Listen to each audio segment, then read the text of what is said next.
Today I'm going to talk to you about a simple hack you can do with Shimano Tiagra or any Shimano Rapidfire shifter that has these little tiny gear indicators on them. They're supposed to give you some indication as to what gear you're in. Seeing that they don't have any numbers on them, I think they're completely useless.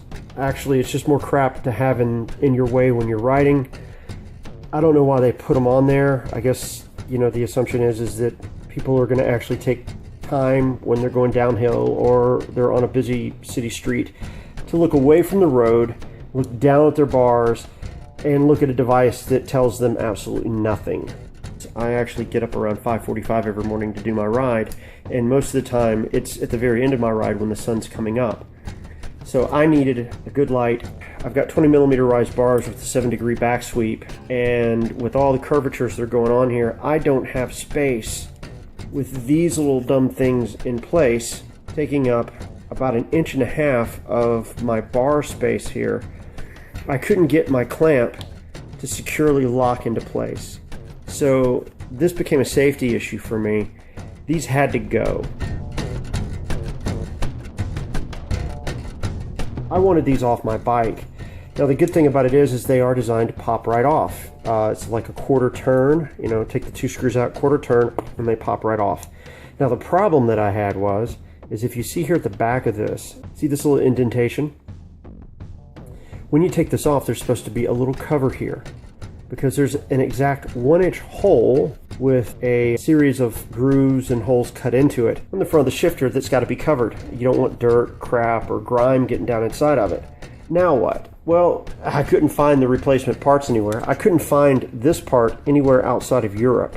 Now there's a couple of guys in Europe that have these in stock, the little covers, and they don't say Tiagra on them. They're from the mountain bike line of Rapidfire shifters.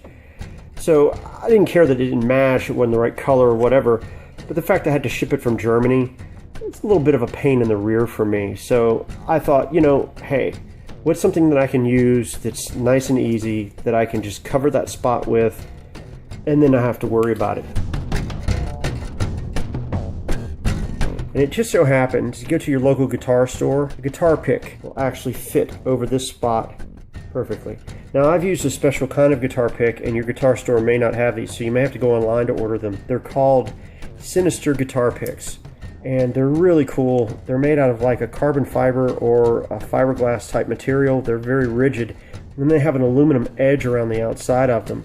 What I like about them is they already have a hole drilled in the perfect spot so that you can just go ahead and attach it on here. Now what I did was I took some foam insulation, just a small flat piece, cut it to 1 inch in diameter, put double-sided tape on it, put it over the hole, put the guitar pick down, put the screw in, and I mean, that's rock solid. Crap isn't going to get in there. You can see a little bit of the insulation coming up from out of the sides because there's just a little bit of the diameter of the cutout that the guitar pick doesn't completely cover. But for a quick solution that just costs you like a couple of bucks, whereas you can spend $20 ordering these little pieces of plastic from Germany, it's a great solution. Sinister guitar picks, you can find them online if your guitar store doesn't carry them for you. That would be my recommendation. They're really awesome, and if you're a guitarist like I am, they're actually really killer picks too. They've got great attack.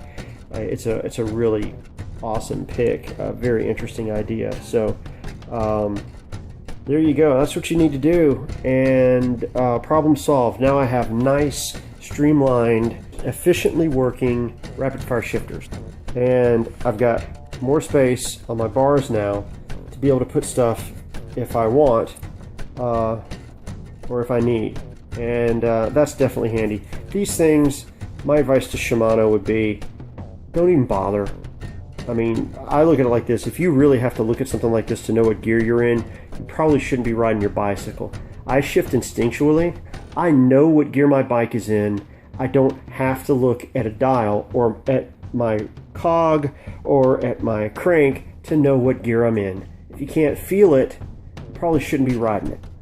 Anyway, that's my take on things, and hopefully this little video has been helpful to you. It's a cool hack, and hell, I got lightning bolts on the front of my bike now. How cool is that? So there you go. And in all honesty, these picks will probably last longer than the shifters will.